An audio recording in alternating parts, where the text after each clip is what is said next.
Hi, this video goes largely to the NPP and to Ghanaians, and I want us all to be very critical about this video. How many of us still remember Stola and Kweku Ninja, the two policemen that were murdered in Ablekuma in 1998? They were buried and concreted in a new building so that the police wouldn't find them. Yet they found them 25 years ago, and the case was cracked. How many of us had phones with videos to take these events, but the police eventually found them? How many of us still remembers Major Mahama? Major Mahama was murdered daytime in a community. We saw them beating him with sticks, and blocks were thrown at him until he took his last breath. What has happened to him? In 2020, what happened in Techiman during an election? We saw policemen and military shoot into a crowd, and at the end of the day, 8 people were murdered. What happened to that case? It looks like since the NPP government took office, the laws of the country have stopped working. We have ministers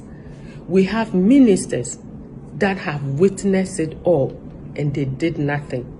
They saw it all and they did nothing. Today, they are resigning one by one, and they are asking us to congratulate them and pat them on the back and give them a presidential nod. Alan Kyerematen just resigned and he wants to be a president. Bawumia has been there and seen it all. Kennedy Agyapong has been saying, if I tell you what I know about this government, the government will collapse. Yet he did nothing and said nothing because it benefits him to keep quiet, and he did. Ejakun was sacked as energy minister. What happened? He said he had a lot to talk about, and at the right time he would talk. Did he speak? He has a presidential ambition. This is what we are having as a country. A group of people would deliberately sit down, aid and abet for the country to be collapsed or destroyed. We are now in a sinkhole, Kojo top, and they want to launch a presidential ambition. Do we still remember the case of George Floyd? What happened to him?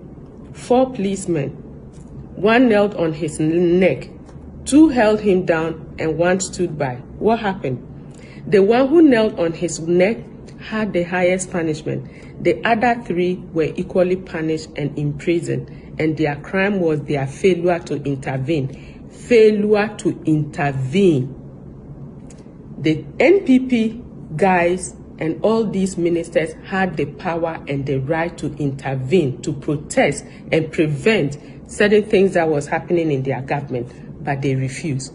Just 5 of them. If just 5 of their cabinet ministers had protested and resigned, I believe Nana Addo would have restructured and done things in a better way, but they refused.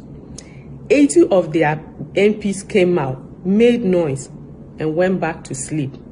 And we are now where we are. The issue of turn taking and entitlement mentality in NPP is too much, and that is one of the things that have brought us here. It is my turn to become president, not because I have the abilities and the competence to become president, but it is my turn. The same thing happened after Kufuor left.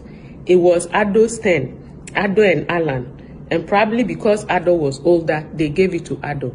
And now it is Alan's turn, it is Bawumia's turn. So it's not because these individuals have the ability to become president, that because it is their turn.